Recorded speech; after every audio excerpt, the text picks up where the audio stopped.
My name is Caroline Mitchell. I'm 28 years old, and I'm a pediatric ICU nurse at a small hospital outside Richmond, Virginia. Last Thanksgiving, my father slid a home DNA testing kit down a 10-foot dining table, past the cranberry sauce, past the gravy boat, straight into my plate, in front of 25 relatives. He smiled when he did it. The room laughed. My brother high-fived him, and my mother's fingers tightened around her wine glass until I thought the stem would snap. He said 4 words. "Let's see if you're even mine." I didn't cry. I didn't leave. I picked up the box, looked him dead in the eye, and said 1 word. "Okay." 3 weeks later, the results came back. I emailed them to every single person in the Mitchell family group chat. All 42 of them. My mother fainted. My father dropped his fork. Because those results didn't just prove I was his daughter. They proved that the golden boy he'd spent 31 years crowning, financing, and carving into the furniture wasn't his at all. But I'm getting ahead of myself. Before I go on, if you end up connecting with this story, please take a moment to like and subscribe, but only if it genuinely resonates with you. Drop a comment and tell me where you're watching from and what time it is there. Now let me take you back to last November, when everything changed. Thanksgiving was never a casual affair in my family. My father, Richard Mitchell, Rick to everyone who feared him and pretended not to, hosted it every year at the house on Briarwood Lane. A 4,000 square foot colonial he'd built with his own crew back in 2003. That was the thing about Dad. Everything he owned, he made sure you knew he'd earned it. The dining table was a 10-foot slab of reclaimed Virginia oak, purchased from an antique dealer in Stowe, Vermont. 12 chairs, hand-turned spindles. My father sat at the head. My brother Garrett sat to his right, in the chair that had GM carved into the backrest. Dad did that when Garrett was 6, like some kind of coronation. I sat at the far end, near the kitchen door, the seat closest to the serving platters, because someone had to refill them. Here's the thing you'd notice if you stood back and looked at the Mitchells gathered around that table. Every single one of them was blonde. Sandy blonde, honey blonde, platinum blonde. And then there was me. Auburn hair, reddish in the light. Dark enough to stand out in every family photo like a typo in a legal document. My father had spent 20 years treating that typo like evidence. When I was 8, I made him a Father's Day card. Construction paper, glitter glue, my very best cursive. To the best dad in the world. He opened it at the breakfast table, read it, and tore it in half, right down the middle. "I'm not your dad," he said. Then he went back to his eggs. I was 8 years old. When I was 14, Dad enrolled Garrett in St. Andrew's Prep.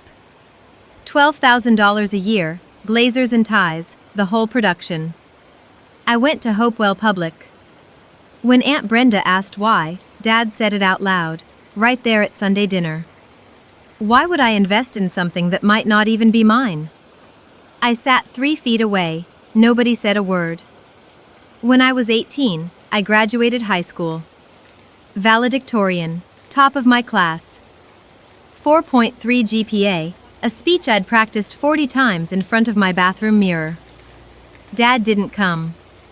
He was at home setting up a barbecue for 50 people, a party for Garrett, who'd graduated with a 2.4 and a handshake from the football coach. When I was 22, halfway through my nursing program at VCU, Dad cut my tuition without warning. 1 semester left. He called and said, "I've been paying for someone else's kid long enough." I took out $47,000 in federal student loans. I finished. He never asked if I finished.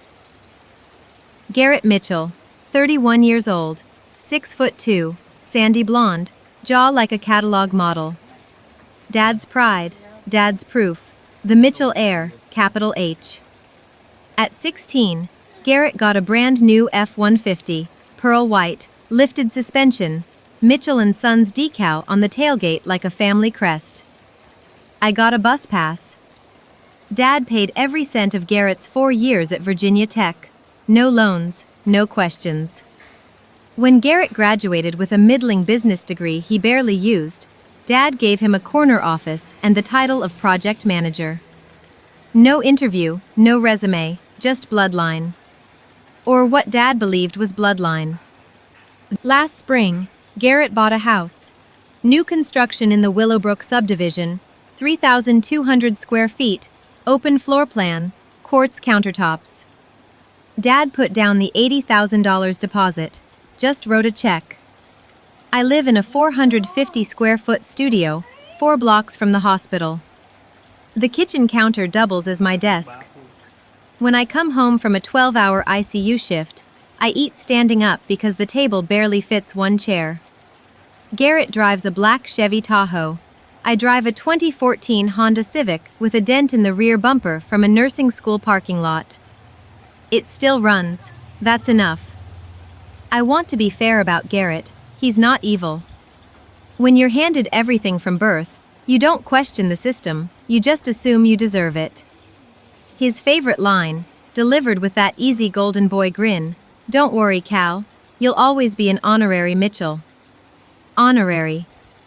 Like a guest pass to my own family, my mother, Jolene Mitchell, 54 years old, blonde highlights every 6 weeks at a salon in Short Pump, Lexus RX in champagne gold, a supplementary credit card on Dad's Amex Platinum. Jolene was not a cruel woman, that's what made it worse. She never called me a mistake. She never tore up my cards or skipped my graduation. She just never stopped any of it. Every time Dad said something cutting, Mom studied her wine glass, or her napkin, or the pattern on the wallpaper. She perfected the art of looking at nothing while everything happened right in front of her. Once, when I was 19, I found out she'd been sending me $200 a month quietly through Venmo, Memo, groceries. Then Dad found the transfers.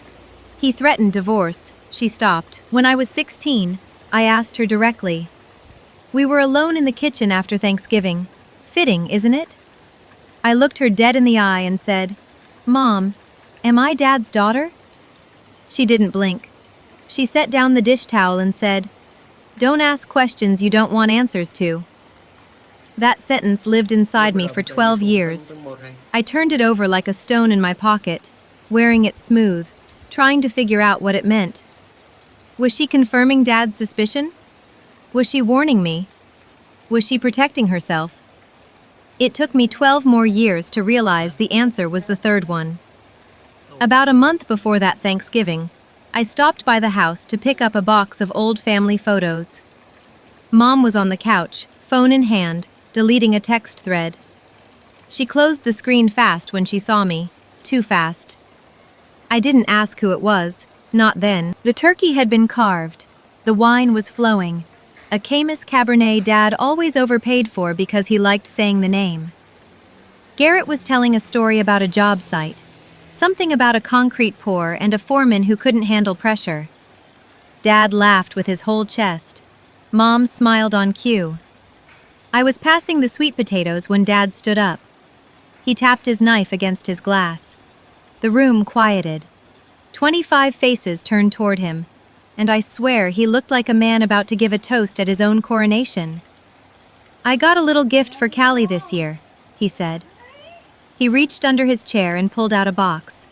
White and green. A home DNA testing kit. He held it up so everyone could see, then slid it down the table toward me. It knocked against my water glass.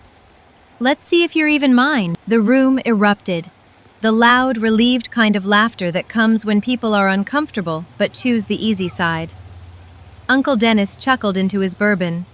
Aunt Brenda looked away. Garrett slapped the table. "Savage, Dad." Jolene went white. I watched her fingers tighten around the stem of her glass until I thought it would snap. She didn't say a word. She never did. I picked up the box. The room got quiet again. A different quiet. I looked at my father. His eyes were bright with amusement. He expected tears, I think. Or maybe a door slam. 20 years of data told him I'd crumble. "Okay," I said. "That's all. Just, okay." I put the kid in my bag. I finished my dinner. I said goodnight to Aunt Brenda. I drove home to my studio apartment alone in my dented Civic. And I sat at my kitchen counter and opened the box. It wasn't what I needed. A consumer ancestry kit tests ethnicity, not paternity. But it gave me the idea. That same night, at 11:52 p.m., I ordered a paternity test from an AABB-accredited laboratory. Real chain of custody, real results. Results that mean something in a courtroom. I needed 2 samples. Mine was easy. A cheek swab, sealed, labeled. Rick's was simpler than he knew. He'd left something behind on the chair where he'd been sitting, his monogrammed linen handkerchief. Initials, RAM, in navy thread. He'd used it to dab wine off his chin and tossed it aside without a thought. I sealed it in a plastic bag. I mailed both samples the next morning. Nobody knew. You wanted the truth, Dad. So did I. The Mitchell family group chat lit up before I even got out of my scrubs the next morning. 42 members, created by Dad 5 years ago, primarily used for holiday logistics and Garrett's construction updates nobody asked for. That morning it had a new purpose. Dad had posted a photo. It was me from the night before, holding the DNA kit at the table. I don't know who took it. Someone's phone angled from across the room. My face was half turned, mouth slightly open. I looked stunned, vulnerable. His caption, "Let's see if the mailman left more than just letters." Garrett replied first, 3 laughing emojis. Then, "DNA don't lie, Dad." Uncle Pete, "Oh man, Rick." Cousin Tara, a single, which I guess counts as decency in the Mitchell family. Nobody said, "That was cruel." Nobody said, "Rick, she's your daughter." Nobody said anything that resembled defense. 42 people. 42 witnesses to a public joke about my parentage. And the only responses were laughter or silence. I read every message at 2:47 a.m., sitting in the break room of the pediatric ICU, fluorescent light buzzing overhead. I'd just come off a code, a 3-year-old with RSV, touch and go for 40 minutes before we stabilized her. My hands still smelled like Nitrile gloves. And there it was on my phone, between a student loan notification and a weather alert. I screenshotted every message, every emoji, every silence. I saved them in a folder I titled Family. Dana Reeves, my coworker, my closest friend, the only person at that hospital who knew about my family, saw my face when I put the phone down. She didn't ask what was wrong. She just looked at me and said, "Get the facts, Callie, then let the facts do the talking." I locked my phone. I went back to my patient. The lab had my samples. The clock was ticking. 3 weeks before Christmas, my phone rang. Dad. No greeting, no warmth, just, "Christmas is for family, you know where you stand." He hung up before I could respond. 16 seconds. I checked the call log afterward, staring at it like the number might explain something the words didn't. Garrett texted an hour later.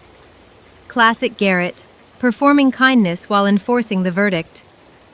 "No hard feelings, Cal. It's Dad's house, his rules. Maybe next year things will be different." Then Mom.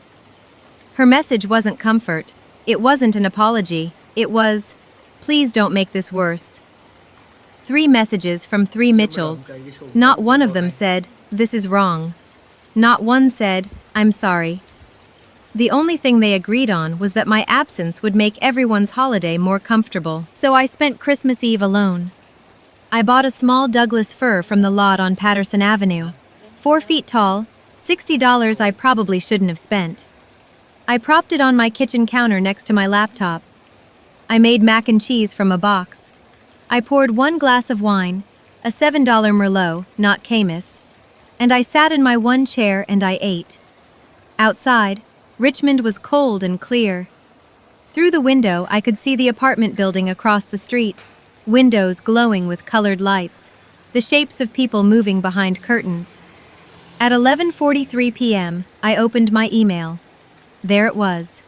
Subject line: Your DNA test results are ready. Action required. My thumb hovered over it. I could feel my pulse in my fingertips. I closed the email. Not yet. I finished my wine. I turned off the lights. I went to bed. The results would still be there in the morning, and so would I. The email arrived at 9:14 a.m. from Richard A. Mitchell. To the Mitchell Family Distribution List, CC, Caroline Mitchell. Subject: Estate Planning Update. Formal reading January 18th. The body was short. Dad wrote the way he built houses. Blunt, load-bearing, no ornamentation. I've been working with my attorney Howard Pratt to finalize my estate plan. After careful consideration, I've decided that Mitchell assets, property, business shares, and financial holdings, should pass exclusively to my biological children. A formal reading will take place January 18th at Howard Pratt's office, 10 a.m. Attendance is expected. Garrett replied all within 4 minutes. Thanks, Dad. The right call. Nobody else replied. But I know they all read it. 42 people. 42 silences. He'd CC'd me. Not BCC. CC. He wanted me to see it. He wanted me to know that this wasn't just a dinner table insult or a group chat joke anymore. It was being made legal, official, permanent. Biological children. 2 words that were supposed to be my eviction notice. I read the email 3 times, then a 4th time slower, and something clicked. A door I hadn't known was there swung open in my mind. Biological children. If I was Rick's biological child, and a lab somewhere in Maryland was about to tell me whether I was, then that language didn't exclude me. It protected me. And if I was his biological child, and Garrett wasn't, I closed my laptop. I went to work. I intubated a 6-year-old with pneumonia. And I didn't think about the email again until my shift ended 14 hours later. But it sat there waiting, like everything else. I went to Garrett's house to pick up a box of old family photos Mom had left in his garage. Garrett wasn't home. His wife, Stacy, let me in, polite but distant, the way you treat a relative at a funeral. She pointed me toward the garage and went back to the kitchen. Mason was in the living room, 4 years old, blonde curls, Garrett's grin, a dinosaur in each hand. He looked up when I walked past and said, with the casual brutality only a child can manage, "Daddy says you're not real family. You don't belong here." He said it the way he might say, "The sky is blue." No malice, just information he'd absorbed the way children absorb everything from the adults who shape their world. I stopped walking. It wasn't the words. I'd heard worse from his grandfather. It was the realization that I was watching it start over. A new generation learning the same lie, repeating it with the same easy confidence. I knelt down. "Sweetie, family isn't about what people say. It's about what's true." Mason blinked at me, then went back to his dinosaurs. I took the box of photos, thanked Stacy, and sat in my Civic for 10 minutes with the engine off. The heater ticked as it cooled. My breath fogged the windshield. Then I opened my phone, tapped the email I'd been avoiding since Christmas Eve. Probability of paternity, 99.9998%. Richard Allen Mitchell is the biological father of Caroline Rose Mitchell. I read it twice, 3 times, 4, and I thought, don't ask questions you don't want answers to. Mom wasn't protecting me from a painful truth. She was protecting Garrett from a devastating one. And she was protecting herself from the only consequence she truly feared. Rick finding out that his golden boy, his heir, his proudly carved chair firstborn carried another man's DNA. I didn't call her. I picked up the phone twice. Both times I set it back down. What would I say? She'd deny it. She'd cry. She'd beg. And I'd be right back where I always was, holding someone else's secret, swallowing someone else's shame, keeping the peace at my own expense. Not this time. I called a lawyer instead. I didn't know it then, but that phone call would change everything. Margaret Foley's office was on Main Street in Mechanicsville, a narrow brick building between a barbershop and a CPA firm. Second floor, no elevator. Her desk was buried under case files and a half-eaten granola bar, and the bookshelves behind her sagged with Virginia estate law volumes thick enough to stop a bullet. I found her the way most people find lawyers. Google. Estate attorney, Richmond, Virginia. She was the third result. The reviews said she was thorough, fair, and wouldn't waste your time. What I didn't know walking in was that Margaret Foley had gone to James Madison University with my mother. Class of 1991. She mentioned it offhand when I gave my last name. Mitchell. Any relation to Jolene Harrove? Then moved on without pressing. Professional. I liked that. I showed her the DNA results, the email about the will, the screenshots from the family group chat. She read everything twice, drank her coffee black, and didn't speak until she was done. The language is clear, she said. If his will states that assets pass to biological children only, and you can prove you're his biological child, you have a legal claim, a strong one.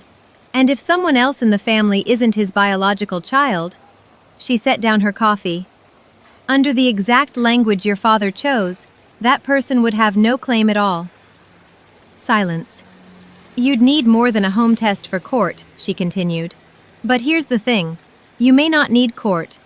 Once your father sees these results, he's going to demand a retest, and when he does, he'll test everyone. That's how men like him operate. They don't stop digging until the ground swallows them. I nodded. You realize this will blow up your entire family, she said. I looked at her across that cluttered desk, the winter light coming through the blinds in pale stripes. It was never whole to begin with. 4 days before the reading, Dad called. Not to reconcile, not to reconsider, to remind me of my place. The reading's on Saturday. I invited you because I want you to hear it from Howard in person that you're not getting a dime.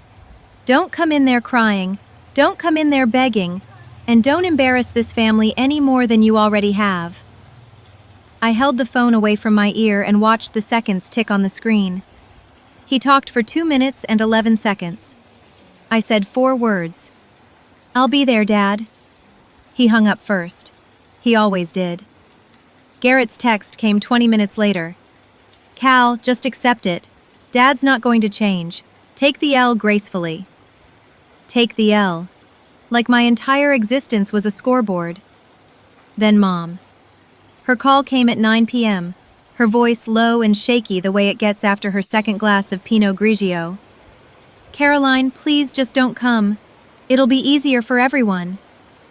Easier for everyone. The Mitchell family motto. I didn't respond to any of them. I put my phone on the charger, poured a glass of water, and stood at my apartment window looking out at the dark parking lot below. My Civic under the streetlight, frost on the windshield. I was on break between shifts. In 6 hours, I'd be back in the ICU, checking ventilator settings on a child who weighed less than my winter coat. I'd be calm, precise, necessary. I'd make decisions measured in oxygen levels and heart rates and milligrams. And then in 4 days, I'd walk into a room full of people who'd spent my whole life telling me I didn't matter. And I'd let a piece of paper say what I never could. Dana was right. Let the facts do the talking. 3 days out, I met Margaret at her office after my shift. She had the notarized copies ready. 3 sets of the DNA results, each in a sealed envelope bearing the lab's certification stamp and her notary seal. Clean, official. The kind of paperwork that doesn't need a raised voice to make its point. I also pulled the draft will your father emailed, she said, adjusting her reading glasses.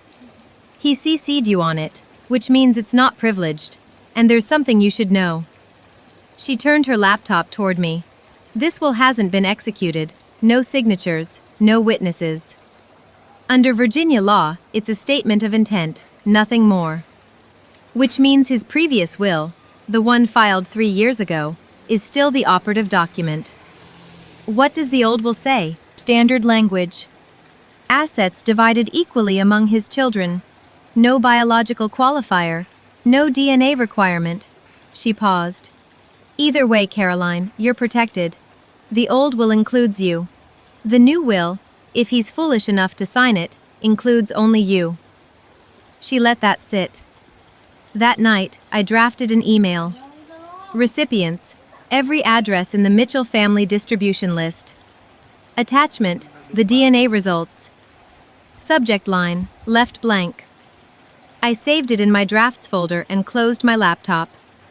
Plan B, just in case. The next morning, I went shopping. Not at Target, not at a thrift store.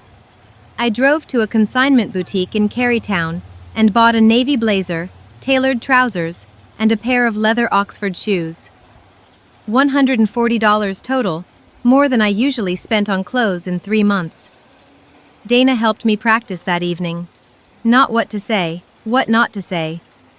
You don't owe them an explanation, she told me over reheated hospital cafeteria soup.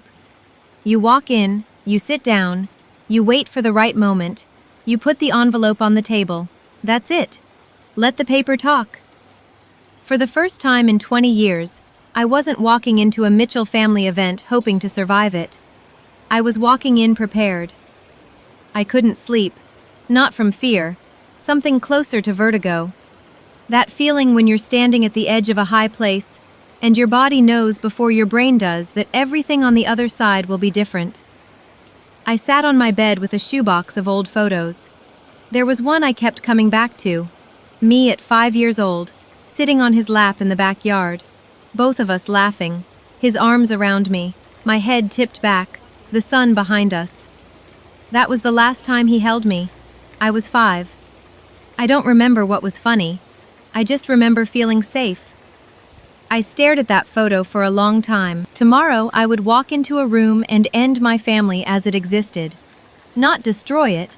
It was already destroyed. Had been for 20 years. We just hadn't admitted it. But end the version of it everyone had agreed to perform.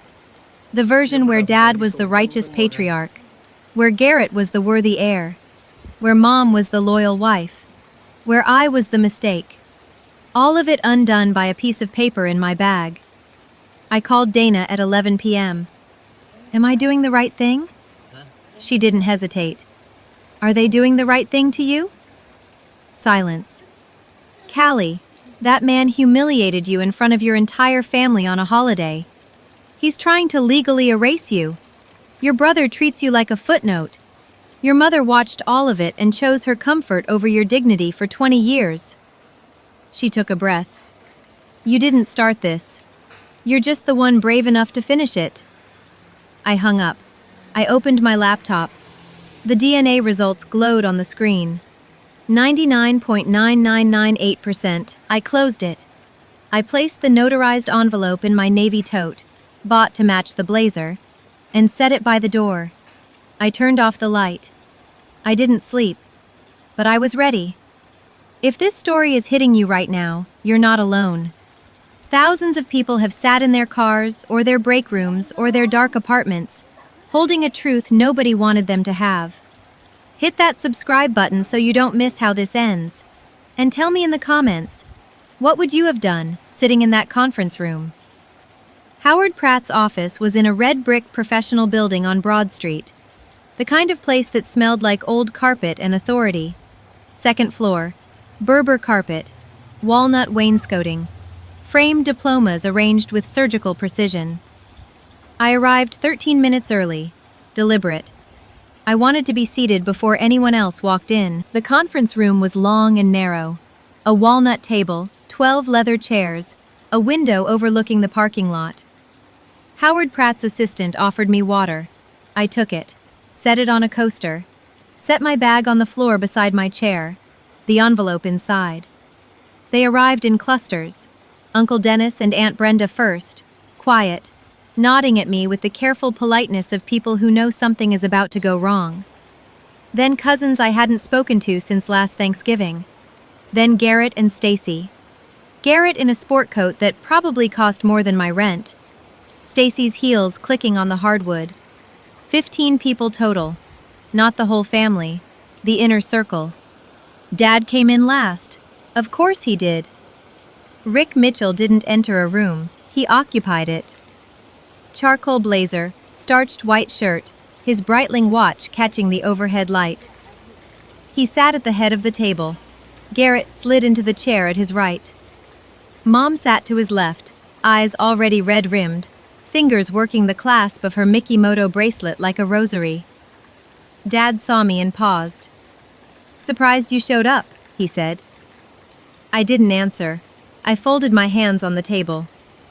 I was wearing the navy blazer, the tailored trousers, the leather Oxfords. My hair was pulled back.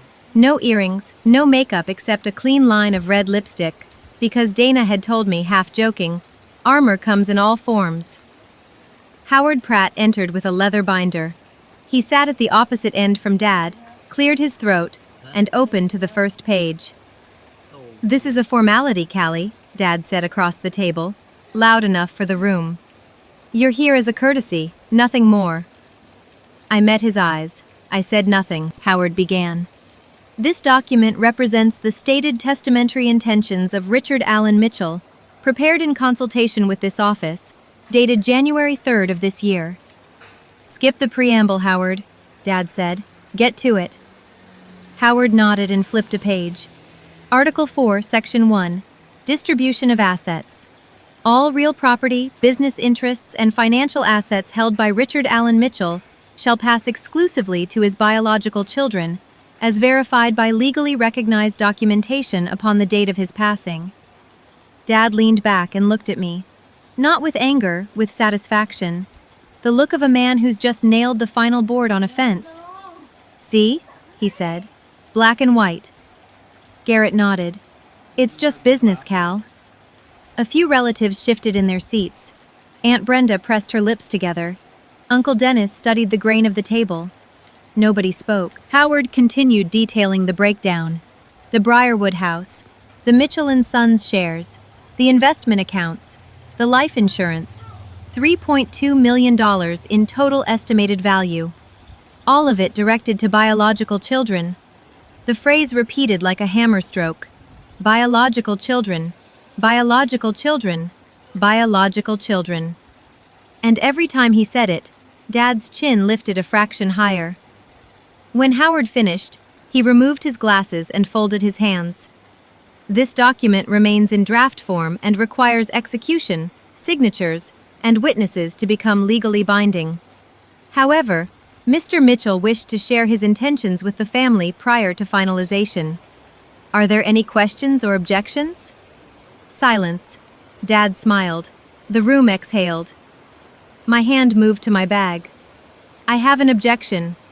My voice came out steadier than I expected. Low, clear. The kind of voice I use at 3 a.m. when a ventilator alarm goes off and a room full of panicking parents needs someone to be calm. Every head turned. Dad's smile didn't drop. It froze. "Excuse me?" "Not emotional," I said. "Procedural." I stood, walked to the conference room door, and opened it. Margaret Foley stepped in. Gray pantsuit, reading glasses on a chain, a leather portfolio under her arm. She'd been waiting in the hallway for 11 minutes. We'd timed it. "Who the hell is this?" Dad said. "My name is Margaret Foley. I'm an estate attorney licensed in the Commonwealth of Virginia, and I represent Caroline Mitchell." The room went very still. "You hired a lawyer?" Dad's voice pitched upward. Not angry yet, but close, the way a thunderstorm sounds before the first crack. "For what? There's nothing to contest." "Your draft will states that assets pass to biological children only," Margaret said, her voice cutting clean. "We'd like to submit documentation relevant to that clause." She nodded at me. I reached into my bag. My fingers found the envelope, smooth, sealed, the notary stamp slightly raised under my thumb. I'd carried it for 3 days. It weighed almost nothing. It weighed everything. I set it on the table, centered, right between the water pitcher and the leather binder. 15 people stared at it. Mom's breathing changed. I could hear it from across the room.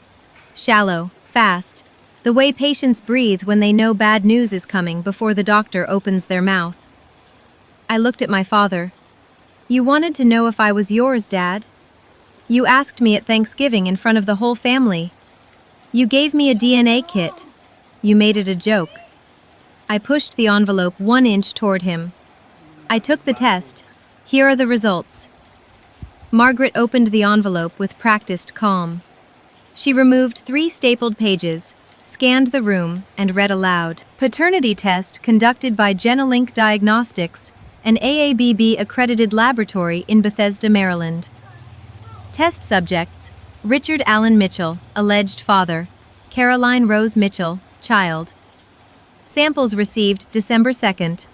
Analysis completed December 19th. She paused. The room was so quiet I could hear the furnace cycling through the vents. Conclusion: based on analysis of genetic markers, the probability of paternity is 99.9998%. Richard Allen Mitchell is the biological father of Caroline Rose Mitchell. She set the paper down. Dad stared at it like it was written in a language he'd forgotten. His mouth opened, closed, opened again. That's not possible. The lab is federally accredited, Margaret said evenly. Results are notarized. Chain of custody is documented. I have 2 additional certified copies if you'd like your own attorney to review them. Garrett shot forward in his chair. She faked it. She had to have faked it. There's no way, Mr. Mitchell. Margaret didn't raise her voice. She didn't need to. AABB accreditation is the standard used by U.S. courts for paternity determination. These results are as reliable as a test ordered by a judge. Garrett's mouth worked. Nothing came out. Mom hadn't moved. Her hands were flat on the table. Her eyes were fixed on the paper. Her face, I'll never forget her face. It held the expression of a person watching a building collapse in slow motion, knowing they were inside it. Dad turned to Howard Pratt. Howard, can she do this? Howard removed his glasses. Rick, the results appear legitimate. I'd recommend... I didn't ask for a recommendation, Dad said. Margaret folded her hands. Before you request a retest, which you're entitled to, you may want to consider testing all of your children. Given what we now know, it seems prudent. The word landed like a grenade with a delayed fuse. All. I know some of you can feel what happened in that room right now. If this is hitting close to home, tap that like button. The confrontation isn't over. Dad looked at Garrett, then at Mom, then back at me. And for the first time in 20 years, I watched my father's certainty crack. I didn't say it. I want to be clear about that. I didn't say Garrett isn't your son. I didn't say Mom had an affair. I didn't accuse anyone of anything. I didn't need to. The math was already doing the work. You could see it moving through the room like a current, face by face, chair by chair. If Callie is Rick's daughter, and Rick has believed for 20 years that his wife cheated, then who was the product of the affair? I kept my voice level. I'm your biological child, Dad. The test confirms it. Now, if you'd like to proceed with a will that leaves everything to your biological children, I fully support that. The sentence sat there like a lit match on dry grass. Garrett stood up. What the hell is she implying? I looked at him. I'm not implying anything, Garrett. I'm presenting facts. Dad taught me that's what Mitchells do. His face went red. Not embarrassed red, furious red, the kind that starts at the collar and climbs. He turned to Mom. Tell her she's wrong. Mom, tell her. Jolene didn't look at him. She was staring at the table, both hands pressed flat, like she was trying to hold it together physically, molecularly. Rick, her voice came out broken. We need to talk privately. Sit down, Jolene. Dad's voice was a blade. He hadn't moved from his chair, but something behind his eyes had shifted. Tectonic. Slow and irreversible. He was looking at Garrett the way he'd spent 20 years looking at me. Aunt Brenda leaned forward. Rick, what is going on? Uncle Dennis put a hand on the table. Everyone, let's just take a breath. But nobody took a breath. The room was holding one. Jolene started crying. Not the quiet kind, the kind that sounds like something inside has finally given way. A levee, a wall, a lie held together with 30 years of silence and a Mikimoto bracelet. She was crying because she was scared, and everyone in that room could feel it. Dad turned to her slow, the way a man turns when he already knows the answer but needs to hear it out loud. The way you need to hear the doctor say the word even though the scan is right there on the screen. Is there something you need to tell me, Jolene? She shook her head. Then she stopped shaking it. Then she covered her face with both hands, and the Mikimoto bracelet slid down her wrist and clattered against the walnut table. Rick, She couldn't finish. Who? Greg Nolan. The name landed like a stone in still water. I watched it ripple outward. Aunt Brenda's hand flew to her mouth. Uncle Dennis closed his eyes. Two cousins exchanged a glance so fast you'd miss it if you blinked. Greg Nolan. He'd been a subcontractor for Mitchell & Sons in the early 90s.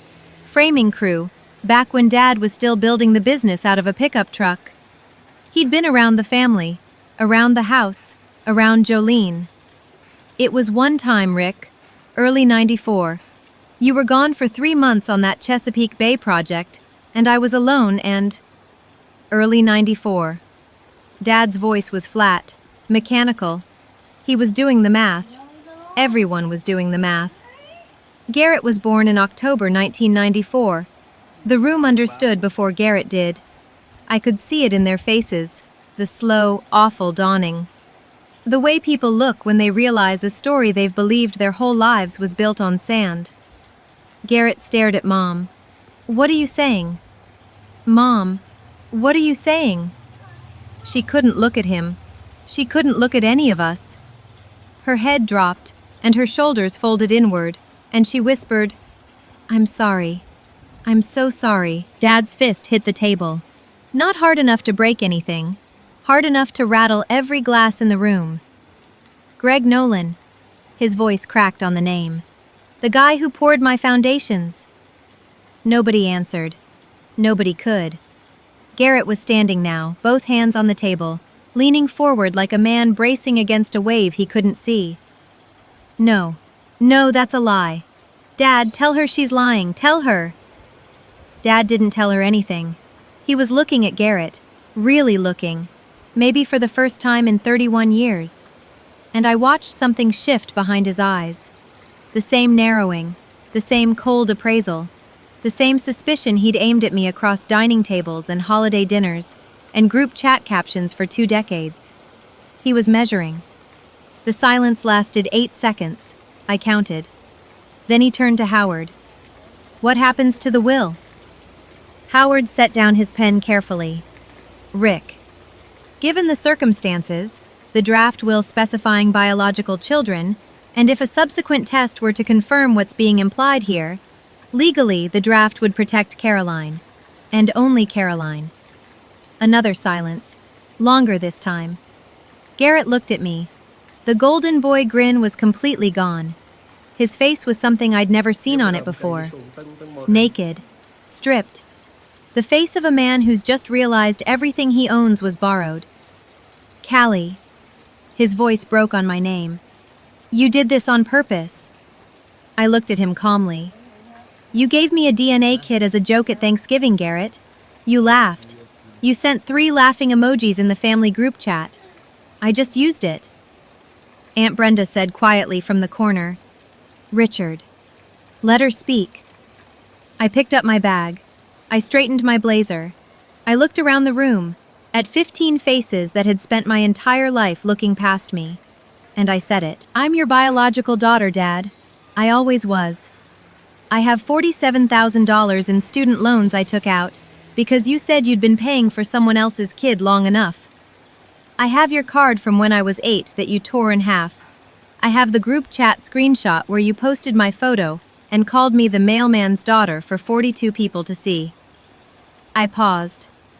I have all of it. and I'm done carrying it quietly. I turned to Dad directly.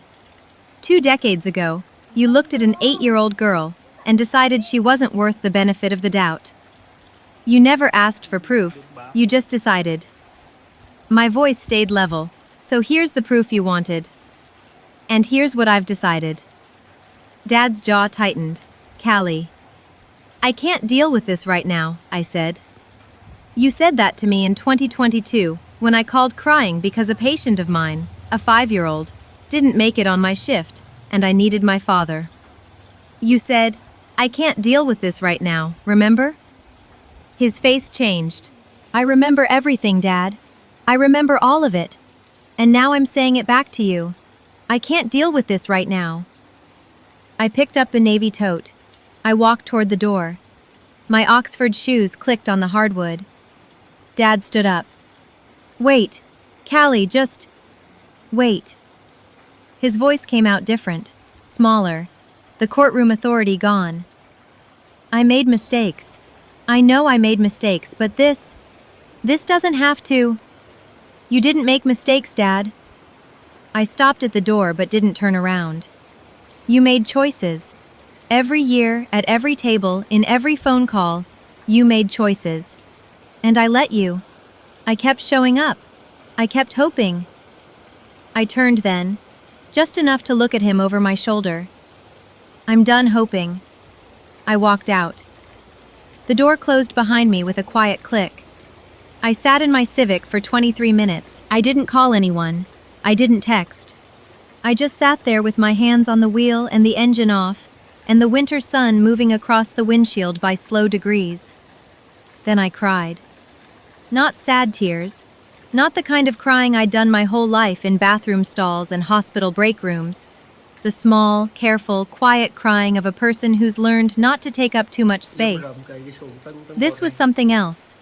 Something that started in my chest and moved outward. Release. The way a breath feels after you've been holding it for 20 years. My phone lit up. Dana. Well? I typed back. Done. 3 seconds later. You survived cancer. You can survive this. Then. Wrong person. You survived something harder. You survived them. I started the car. I drove back to my apartment. I changed into my scrubs. I went back to work. The calls started that night. Aunt Brenda. Callie, I'm so sorry. I should have said something years ago. I knew something was wrong. She cried for 6 minutes. I listened. I said I appreciated her calling. I meant it. Cousin Tara, who had sent the single emoji in the group chat. I'm sorry I didn't speak up. That was cowardly. It was, but I thanked her. Then Mom. 3 days later, at 7:14 p.m., her voice barely above a whisper. I'm so ashamed. Of all of it. Not just Garrett's father. Of what I let your father do to you. Every year. I let it happen and I told myself I was protecting you, and I was protecting myself, and I've known for 31 years and I am so sorry, Caroline. I held the phone, and I listened to my mother cry for 11 minutes, and then I said, I know, Mom. I believe you. I need some time. I hung up. My brother, Garrett, called 4 days after the reading. Not to apologize, not at first. He called to be angry, to tell me I had destroyed the family, that I had gone in there with a weapon and detonated it, that nothing would ever be the same. I let him finish. Then I said, Garrett, I didn't give Dad 20 years of reasons to doubt you. I just stopped letting him give me 20 more. He hung up. He called back 2 weeks later. That call was different, quieter. He said 4 words. I should have known. I said, yeah. We didn't talk for another month after that, but those 4 words, they mattered. Dad hired a private lab. He retested. Results came back February 3rd. What we all already knew became official. Garrett was not Richard Mitchell's biological son. Dad didn't call me. He didn't reach out. I heard from Aunt Brenda that he'd spent 2 nights at the Hampton Inn off I-64 before going back to the house on Briarwood Lane. That he and Mom were in couples counseling, not because they wanted to save the marriage, but because an attorney had advised it during asset negotiations. The Briarwood house went on the market in March, listed at